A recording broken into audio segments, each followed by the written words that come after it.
میرا خیال ہے کہ کم سے کم انہوں نے کتاب کی ان آیات پر تو غور نہیں کیا کہ جو عقل کو استعمال کرنے کے لیے کہتی.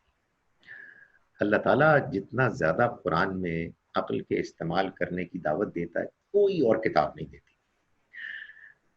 مجھے آپ یہ بتائیں کہ یہ جو میں مسلمان ہوں یا آپ مسلمان ہیں، ہم سوچ سمجھ کے ہوئے مسلمان ماں کے یہاں پیدا ہوئے اس لیے مسلمان ہیں. میں کوئی گپتا ہوتا، میں کوئی جان ہوتا، میں کوئی پیچو ہوتا، میں کچھ اور ہوتا، اگر میں کسی اور ماں کے یہاں پیدا ہوا ہوتا، یار ہمارے لوگ کچھ بھی نہیں سوچتے. تو جب میں مسلمان ہوں جبرن، allow me to say that، مجھے کوئی اختیار ہی نہیں تھا، تو جب میں ذرا بڑا ہوں گا، باشعور ہوں گا، تو میں سوال نہیں کروں گا. کیوں نہیں کروں گا بھائی؟ میں نے دیکھا کہ بھائی میرے گھر میں جو لوگ دیندار لوگ ہیں، نمازی لوگ ہیں، وہ جھوٹے بھی ہیں. میرے محلے میں جو لوگ حاجی ہیں وہ راشی بھی ہیں، اور آپ کہہ رہے ہیں کہ آپ دین کے بارے میں کنونسڈ ہو. کیسے ہوں گا بھائی میں کنونسڈ؟ میرے اعتراضات ہیں، میرے سوالات ہیں، آپ ان کے جواب دیں. مطلب کیا یہ کہاں سے کہتے ہیں لوگ کہ جو مسلمان ہیں وہ اعتراض نہیں کر سکتے؟ کیوں نہیں کر سکتے؟ آپ کو یہ بات معلوم ہے، اچھی طرح سے معلوم ہے آپ کو، کہ جب ہمارے مسلمان نوجوان یہاں سے چھٹ کے جاتے ہیں نا باہر، تو آپ جانتے ہیں یار وہ ایتھیسٹ بن جاتے ہیں. بعض لوگ تبلیغ کر رہے ہیں ایتھیزم کی. کیوں کر رہے ہیں؟ اس لیے کہ یہاں وہ بیچارے پھنسے ہوئے تھے. وہ ہمارے مولوی حضرات، علماء حضرات کی سخت سخت باتیں سنتے تھے اور کبھی کنونس نہیں ہوتے تھے. اور اس کے بعد جب ان کو آزادی ملی تو انہوں نے آزادی کا بعض نے ایسا استعمال کیا کہ وہ اب ہمارے دین کی مخالفت میں ڈٹ گئے ہیں. تو بھائی دین کو اگر آپ نے لوگوں کو سمجھانا ہے تو آپ کو دعوت دیں، ان کے سامنے دلائل پیش کریں، لوگوں کے اعتراضات کے جوابات دیں، تو اس کا امکان ہے کہ لوگ دین کے قریب آئیں گے. ورنہ جو ہیں وہ بھی بھاگ جائیں گے. اور جو آپ کے پاس موجود ہیں، آپ دیکھیں یہ لوگ جو جذباتی ہوتے ہیں، میں آپ کو ایز اے ٹیچر بتاتا ہوں ایک راز نہیں، ایک بڑی سادہ سا اصول. اگر کوئی اسٹوڈنٹ مجھ سے سوال پوچھتا ہے جس کا جواب مجھے آتا ہے، بڑی بدتمیزی سے پوچھتا ہے، میں کہوں گا بیٹے بات یہ ہے کہ اس کا یہ جواب ہے، بیکاز مجھے اس کا جواب آتا ہے. جب مجھے اس کا جواب نہیں آتا اور بڑی تمیز سے وہ سوال پوچھ رہا ہے تو میرا غصے سے میرا جی چاہتا ہے اس کو میں باہر نکالوں. تو ہمارے لوگوں کا یہ معاملہ ہے، ہمارے لوگوں کے پاس سوالوں کے جواب نہیں ہے، اس لیے وہ دھونس سے اس دین کو منواتے ہیں جس دین نے اپنے آپ کو منوایا تھا دلائل سے. چلیے اب اپنی اصل کی طرف آتے ہیں، جس ٹاپک پہ یہ انٹرویو تھا. آپ نے شروع میں کہا تھا کہ آپ کے پاس قرآنی کچھ آیات ہیں جس سے آپ ہمیں یہ سمجھائیں گے کہ بلاسفمی بحیثیت ایک قانون ایگزسٹ ہی نہیں کرتی. اگر آپ ان پہ کچھ روشنی ڈال سکیں.